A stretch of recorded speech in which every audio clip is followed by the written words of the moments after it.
स्वागत है आपका अपने YouTube channel UPPCS examination point पर, जिसमें यह आज 14 जून है और 14 जून के जो विभिन्न हिंदी समाचार पत्र हैं उनकी जो महत्वपूर्ण न्यूज़ हैं उस पर चर्चा हम करेंगे इस वीडियो में। तो आइए शुरू करते हैं।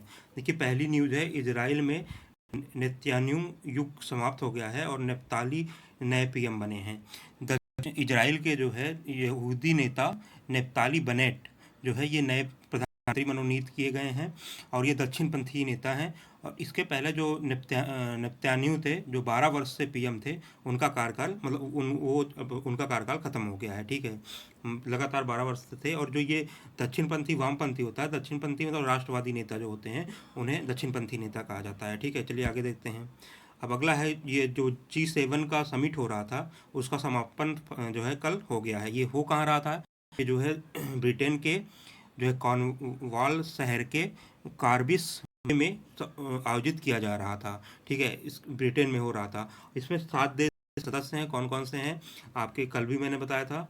अमेरिका है, कनाडा है, ब्रिटेन है, ठीक है, फ्रांस है, इटली है, जापान है और जर्मनी है। ठीक है, ये आपके ये देश हैं इसके सदस्य। अब इसने कल क्या किया है कि चाइना के खिलाफ इन्होंने कुछ जो है चर्चा की है, जिसमें इन्होंने कहा है पहला नंबर पे कि कोरोना महामारी के स्रोत का पता लगाने के लिए जो जांच चल रही है उसमें चाइना को मदद करनी चाहिए। दूसरा, जो सिजियांग प्रांत है वहाँ मानवाधिकार का जो उल्लंघन किया है उइगर मुसलमानों पे चाइना ने, उसकी निंदा की गई है। और तीसरा कहा है कि जो हांगकांग की स्वायत्तता के लिए जो है चाइना को काम करना चाहिए। और साथ ही साथ जो ओबोर है इनका, one belt one road initiative है चाइना का, उसके जो है मतलब उसको टैकल करने के लिए ये B3W जो है G7 राष्ट्र द्वारा लॉन्च किया जाएगा, ऐसा भी कहा जा रहा है। तो ये हमारे मेंस के प्रोस्पेक्टिव से बहुत ही महत्वपूर्ण है कि ये जो है आप लिख सकते हैं जब जब भी जो है अगर अब नया डेवलपमेंट पूछेगा तब। ठीक है, चलिए आगे देखते हैं। बाकी वही सब है, इसमें वही सब लिखा है, मैंने आपको बता दिया। चलिए अगली न्यूज़ देखते हैं। अगली न्यूज़ है, UNDP की नज़र में चढ़ा भारत का आकांक्षी जिला कार्यक्रम। तो आकांक्षी जिला कार्यक्रम क्या है? ये जो है 2008 में लॉन्च किया गया था, सबका साथ सबका विकास को ध्यान में रखकर। और इसका उद्देश्य क्या है? देश के बहुत पिछड़े जिलों में लोगों का जीवन स्तर सुधारने के साथ समावेशी विकास को बढ़ावा देने के लिए इसका मुख्य उद्देश्य है। और इससे क्या होगा कि जो विभिन्न राज्य हैं उनके बीच एक स्वस्थ प्रतिस्पर्धा रहेगी, जिससे कि वो अधिक से अधिक जो है अपने स्वास्थ्य, अपने प्रदेश का विकास करने की कोशिश करेंगे। अब देखिए UNDP क्या है? UNDP की स्थापना 22 नवंबर 1965 में हुई थी। कब हुई थी? 22 नवंबर 1965 में की गई थी। और UN के अंतर्गत मतलब संयुक्त राष्ट्र के अंतर्गत इसकी स्थापना की गई है। और हेडक्वार्टर इसका जो है न्यूयॉर्क अमेरिका में है। और ये जो है संयुक्त राष्ट्र संगठन का वैश्विक विकास कार्यक्रम है। संयुक्त राष्ट्र संगठन का वैश्विक विकास कार्यक्रम है। यह गरीबी कम करने तथा आधारभूत ढांचे के विकास और प्रजातांत्रिक प्रशासन को प्रोत्साहित करने के लिए शुरू किया गया था। UN और ये यूनाइटेड नेशन डेवलपमेंट प्रोग्राम है, इसी के द्वारा जो है ह्यूमन डेवलपमेंट इंडेक्स जारी किया जाता है और बहुआयामी गरीबी सूचकांक भी जारी किया जा सकता है। चलिए अगली न्यूज़ देखते हैं। अगली न्यूज़ है, भारत जो है 5वां सबसे बड़ा विदेशी मुद्रा रखने वाला देश बन गया है। अब ये जो विदेशी मुद्राएं में क्या क्या होती हैं ये हमने आपको बता ही दिया है। ठीक है, तो 5वां जो है देश बन गया है। पहले नंबर पे कौन है? जाहिर सी बात है चाइना होगा। ठीक है, पहले नंबर पे चाइना जो है लगभग 3300 अरब डॉलर के साथ चाइना नंबर 1 पे है। और जापान दूसरे नंबर पे है तथा स्विट्जरलैंड तीसरे नंबर पे है। और भारत जो है 600 अरब डॉलर के साथ विश्व में 5वें स्थान पर पहुंच गया है। चलिए अगली न्यूज़ की ओर बढ़ते हैं। अगली न्यूज़ है, क्रिप्टो करेंसी से संबंधित है। क्रिप्टो करेंसी से खरीदारी करने वाला पहला गाँव। तो हुआ क्या है कि जो एल सल्वाडोर है, लैटिन अमेरिका का देश है, उसकी संसद ने क्रिप्टो करेंसी को वैधानिक मुद्रा का दर्जा दिया है। ठीक है, और उसी के क्रिप्टो जो ये अल सल्वाडोर है, इसका एक गांव है अल जोंटो गांव में ये क्रिप्टो करेंसी की शुरुआत हो गई है।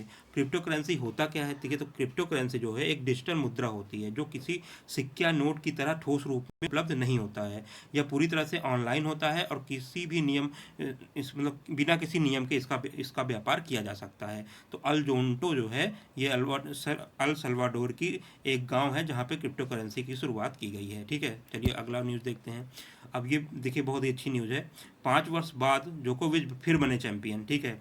अब ये जो यहाँ पे फ्रेंच ओपन होता था, यहाँ पे बादशाहत कायम थी किसकी, राफेल नडाल की, जो 13 बार जो है इस खिताब को जीत चुके थे। उनको कल ही सेमीफाइनल में जो नोवाक जोकोविच ने हराया था, जो कि सर्बिया के खिलाड़ी हैं। अब ये जो है चैंपियन बन गए हैं। इन्होंने हराया किसको है, स्टेफानोस सितसिपास को, ठीक है। किसको हराया है, स्टेफानोस सितसिपास को। और ये इनका मतलब ये ऐसे तीसरे विश्व के तीसरे ऐसे खिलाड़ी हैं जो जो 4 ग्रैंड स्लैम होते हैं उसको 2-2 बार जीतने का रिकॉर्ड बना दिया है, ठीक है। इसके साथ ही इन्होंने 19 ग्रैंड स्लैम जीत चुके हैं ये। और विश्व में सबसे अधिक ग्रैंड स्लैम जीतने का रिकॉर्ड फेडरर और नडाल के कंधों पर है, जिन्होंने 20-20 जो है ग्रैंड स्लैम जीते हैं, ठीक है। चलिए अगली न्यूज़ देखते हैं। अगली न्यूज है, बीनू माकड़ सहित 10 दिग्गज हॉल ऑफ फेम में शामिल हो गए हैं। तो बीनू माकड़ जो है भारतीय ऑलराउंडर थे। उनके साथ ही जो है श्रीलंका के जो कप्तान थे और विकेट कीपर, महान विकेट कीपर संकारा, तथा वेस्ट इंडीज के हेंस को भी जो है हॉल ऑफ फेम में शामिल किया गया है। और भी को शामिल किया गया है, जो एंडी फ्लावर जो जिम्बाब्वे के आपको पता होगा, उनको भी इसमें शामिल किया गया है। और भी खिलाड़ी हैं जिनको जो महत्वपूर्ण नहीं है, आप एक बार देख लीजिएगा। चलिए अगली न्यूज़ देखते हैं। अब नासा ने अपना मेगा रॉकेट SLS से पर्दा उठाया है।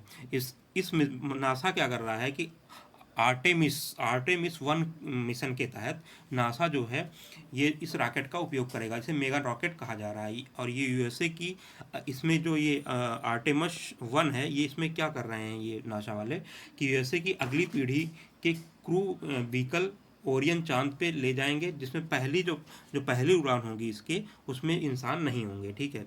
चलिए अगली न्यूज़ देखते हैं। नौसेना में बढ़ेगी ताकत, जल्द मिलेंगे 3 परमाणु पनडुब्बी। अरिहंत श्रेणी से अलग होगा, इनकी स्थापना डीआरडीओ द्वारा की जाएगी, ठीक है। और जो एक जो है प्रोजेक्ट 75 है, उससे ये अलग होंगे, ठीक है। इसके लिए 50,000 करोड़ रुपए जो है मंजूरी दी गई है, 50,000 करोड़ की। और इसकी स्थापना जो डीआरडीओ विशाखापट्टनम में की जाएगी, ठीक है। और INS जो है अरिघात जो है जल्द ही में शामिल हो जाएगा। ये अरिहंत श्रेणी का पहला पनडुब्बी जो नौसेना में शामिल होने जा रहा है, ठीक है। कुछ साल पहला जो है अरिहंत श्रेणी का शामिल हो चुका था, सॉरी। और ये दूसरा होगा जो शामिल होगा, परीक्षण अभी चल रहा है। क्या नाम है इसका, INS अरिघात। इसके साथ साथ एक न्यूज और है, रक्षा क्षेत्र में अनुसंधान के लिए 499 करोड़ रुपए और मिलेंगे, ठीक है। अब रक्षा क्षेत्र में जो है जो स्टार्टअप्स, लघु उद्योग और मध्यम उद्योग और व्यक्तिगत अन्वेषण को वित्तीय मदद मुहैया कराने के लिए इस निधि का इस्तेमाल किया जाएगा। चलिए अगली न्यूज़ देखते हैं। अगली न्यूज़ है, समग्र शिक्षा के लिए जो है 7,622 करोड़ रुपए जारी किया गया है शिक्षा मंत्री पोखरियाल निशंक जी द्वारा। ये जो है किताब और जो स्कूल ड्रेस होते हैं, कस्तूरबा गांधी बालिका विद्यालय, व्यावसायिक शिक्षा, सूचना और प्रौद्योगिकी विभाग तथा डिजिटल पहलों को बढ़ावा देने के लिए ये 7,622 करोड़ रुपए की मंजूरी दी गई है। चलिए अगली न्यूज़ की ओर चलते हैं।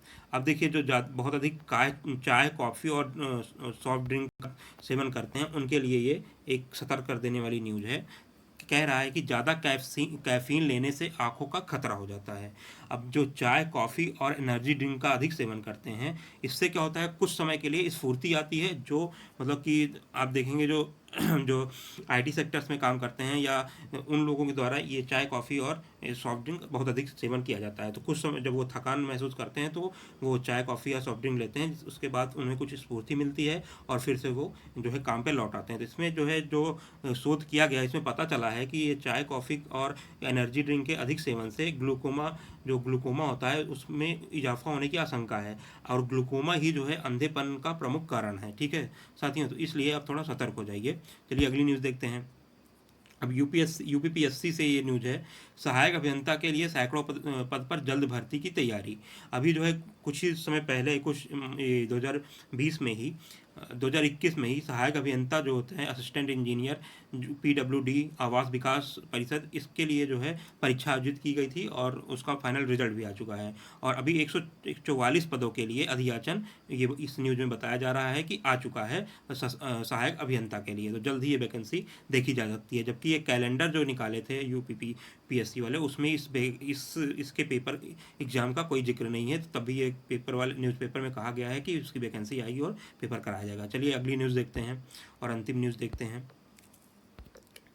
ठीक है, अब ये इग्नू का जुलाई सत्र के लिए प्रवेश प्रक्रिया शुरू हो गई है। अगर इग्नू में आप प्रवेश लेना चाहते हैं एमए बीए या किसी भी कोर्स के लिए, तो आप आज से जो है जाके वहाँ पे दाखिला ले सकते हैं। ठीक है साथियों, इसी के साथ ये आज की जो है महत्वपूर्ण न्यूज़ थी।